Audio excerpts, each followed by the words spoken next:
Good afternoon, everyone. It is November 20th, 2019. America. This one here is on blacklisted news. I've got to get out of the habit of looking at the bigger screen here. List of Bilderberg attendees and CFR members in President Trump's cabinet. There's a lot of them. And the source is from Reddit. Kind of looks like Trump is a NWO member, New World Order puppet, whatever you want to call him, not a Russian one. And this list is very, very long. Some of them aren't there anymore, and most of them are, though. Now, a lot of the key people in his cabinet are still there. All the CFR members and the Bilderberg attendees, right? Now let me ask you, Trumpsters, a question.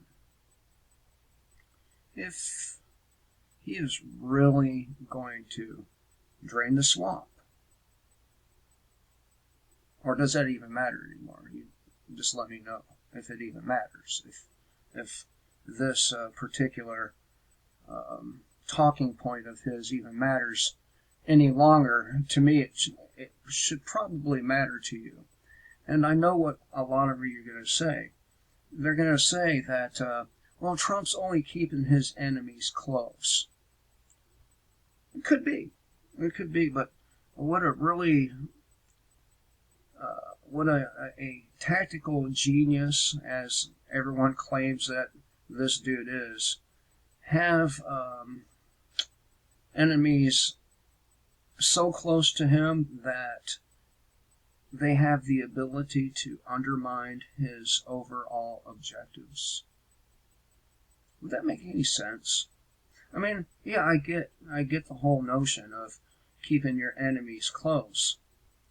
But these enemies, as you would call them,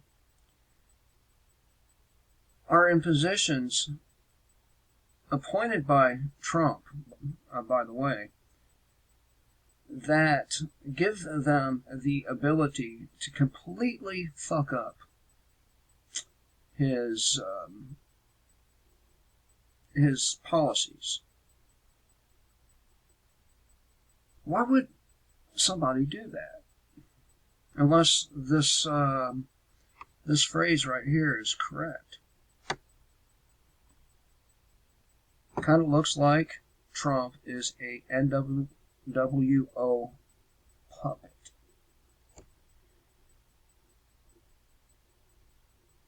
Because we know he's not a Russian puppet. And that's easy. Maybe he is an Israeli puppet.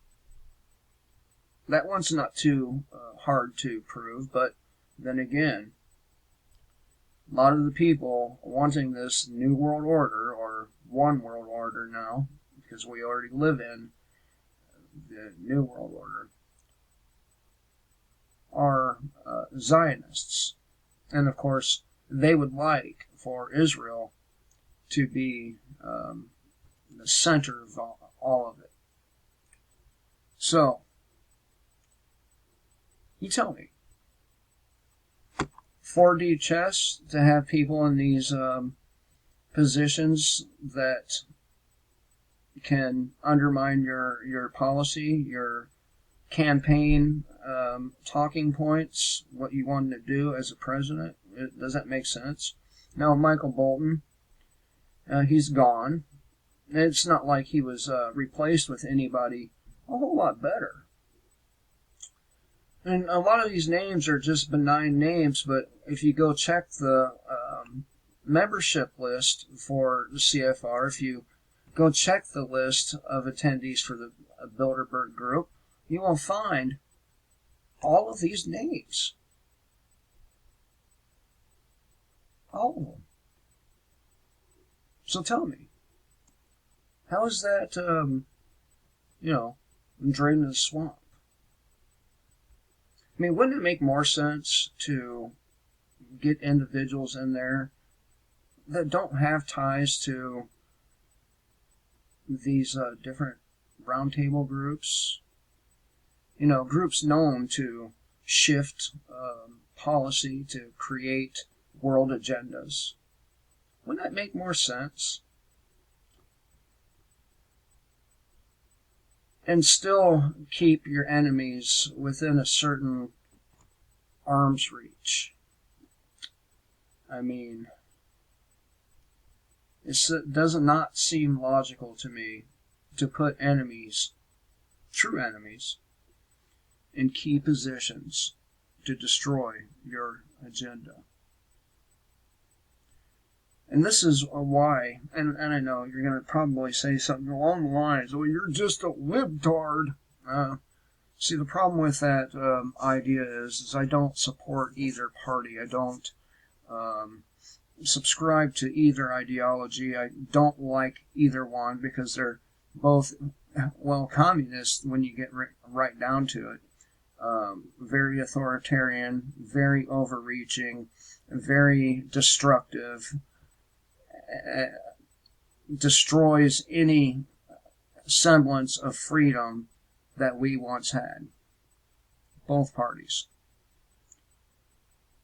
And both parties, both of them, should be destroyed. And this cannot happen as long as you morons out there, you ever-Trumpers or never-Trumpers, either way, keep the bullshit going. Keep it going. You keep it going by going to do the dumbest thing they could possibly do, and that's give your consent to be ruled over. When you go and vote for these morons, these criminals, these lying sacks of shits, that's exactly what you're doing. You're giving them consent to rule over you and everybody else, even those of us who do not want any part of the system. And this is why my channel, the one that will be deleted in December, says, kill the state and live free.